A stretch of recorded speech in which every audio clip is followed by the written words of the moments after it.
আমাদের জীবনে সবসময় এটাই শেখানো হয় যে কখনো কারোর নিন্দা করবে না। কিন্তু আজকের দিনে সত্য হলো এটাই যে প্রত্যেক ব্যক্তি কোনো না কোনো সময় কোনো না কোনো মানুষের নিন্দা করেই থাকেন। এবার আপনি কারোর নিন্দা করলে সবসময় এর অর্থ এটা নয় যে আপনার মন মলিন।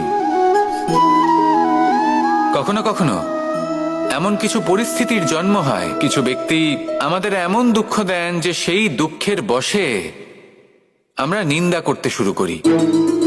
এবার নিন্দার বিষয়ে এমন এক সত্য আছে যেটা জানা প্রয়োজনীয়, যেটা আমি আপনাকে একটা উদাহরণ দিয়ে বোঝাবো।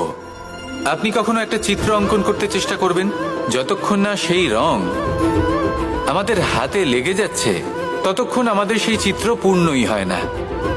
এবার এটাই হয় নিন্দার ক্ষেত্রেও।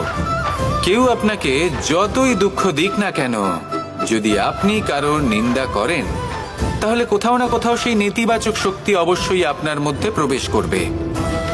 তাহলে সেক্ষেত্রে কি করা যায়? কিভাবে অন্যের নিন্দা করা থেকে নিজেকে বিরত রাখা সম্ভব? একটাই পথ আছে, একটাই বিকল্প আছে, নিজের বিকাশ। নিজের বিকাশের পথে অগ্রসর হতে থাকুন, নিজের কাজে এতটাই নিমজ্জিত হয়ে যান যে কারো নিন্দা করার মতো কোনো সময় যেন আপনার হাতে না থাকে। তাতে আপনার মনও মলিন